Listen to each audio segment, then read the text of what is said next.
भारत एक ऐसा देश जहां अनेकों धर्म आपसी भाईचारे और प्रेम के साथ रहते हैं।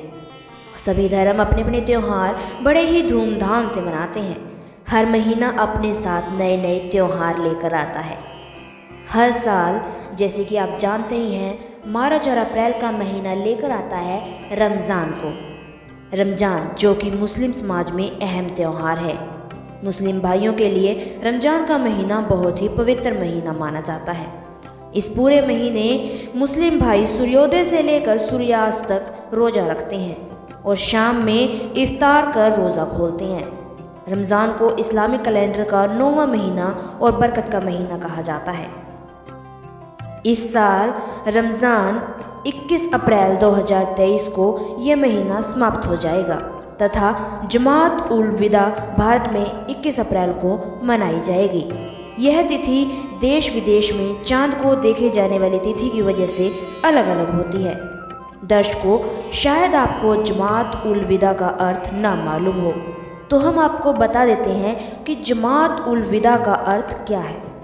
जमात उल विदा मतलब होता है कि रमज़ान महीना ख़त्म होने वाला है, इसलिए रमज़ान के पवित्र महीने की आखिरी विदाई के लिए विश्व के सभी मुस्लिम लोग मस्जिदों में एकत्रित होते हैं और अल्लाह से जुम्मा प्रार्थना करते हैं। आइए अब जानते हैं जमात उल विदा का इतिहास। मुस्लिम भाइयों का मानना है कि रमज़ान के महीने की अंतिम शुक्रवार को हज़रत मोहम्मद जी ने सबसे ज़्यादा अल्लाह की इबादत की थी, इसलिए रमज़ान महीने की अंतिम शुक्रवार को जमात उल विदा के दिन विश्व के सभी मुस्लिम लोग मस्जिदों में इकट्ठे होते हैं और एक साथ बैठकर नमाज पढ़ते हैं। अल्लाह का दीदार करने के लिए अल्लाह की इबादत करते हैं, अल्लाह से प्रार्थना करते हैं, अपने अपने गुनाहों की माफ़ी मांगते हैं, जीवन सुख शांति से बीते इसके लिए वो प्रार्थना करते हैं। सभी मुस्लिम लोग एक दूसरे के गले मिलते हैं। मुसलमानों का मानना है कि जमात उल विदा के दिन ज़रूरतमंद गरीबों को दान करने से अल्लाह की विशेष रजा प्राप्त होती है।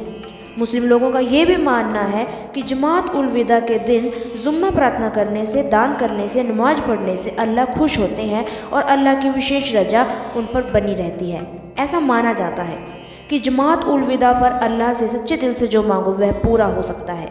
मुस्लिम समुदाय में यह भी मान्यता है कि इस पर्व पर इन सब क्रियाओं में शामिल होने से अल्लाह आपके गुनाहों को माफ़ कर देता है, जबकि ऐसा नहीं है, क्योंकि पवित्र कुरान शरीफ की सूरत 42 की प्रथम आयत में मोक्ष प्राप्त करने व गुनाहों की माफ़ी के लिए बाखबर संत से लेने वाले 3 मंत्रों के जाप की तरफ संकेत है। तो दर्शकों, अब सवाल ये भी पैदा होता है कि क्या जमात उल विदा इस प्रकार मनाने से हमें जन्नत हासिल हो सकती है? तो दर्शकों, परमेश्वर का विधान यानी संविधान पढ़ के हमने जाना है कि नमाज पढ़ने से जन्नत यानी कि मोक्ष, अल्लाह की प्राप्ति नहीं हो सकती। अगर इतना आसान होता जन्नत प्राप्त करना, अल्लाह को प्राप्त करना, तो हम सभी नमाज पढ़कर अब तक जन्नत को प्राप्त हो चुके होते, लेकिन ऐसा नहीं है। कुरान शरीफ का सही ज्ञान अर्थ समझने के लिए कुरान शरीफ के बताए अनुसार बाखबर की संत की शरण में जाना चाहिए। वह बाखबर संत धरती पर मौजूद है। हमें बाखबर संत के शरण में अवश्य जाना चाहिए और अल्लाह की सच्ची इबादत करनी चाहिए।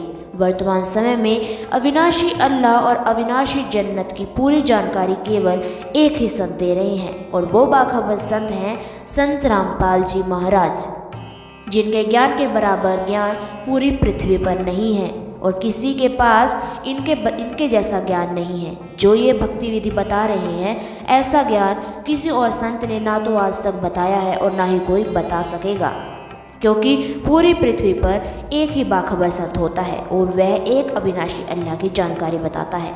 अधिक जानकारी के लिए आप देखें साधना टीवी शाम 7:30 बजे से 8:30 बजे तक, और डिस्क्रिप्शन में दिए गए लिंक पर क्लिक करें और स्क्रीन पर जो चैनल आपको दिखाया जा रहा है उस चैनल पर भी आप विज़िट करें, ताकि आपको रमज़ान से संबंधित पूरी जानकारी मिल सके। और हमारे कुछ यूट्यूब चैनल और सोशल मीडिया प्लेटफॉर्म हैं, जैसे कि इंस्टाग्राम, फेसबुक, ट्विटर, अल कबीर इस्लामिक के नाम से।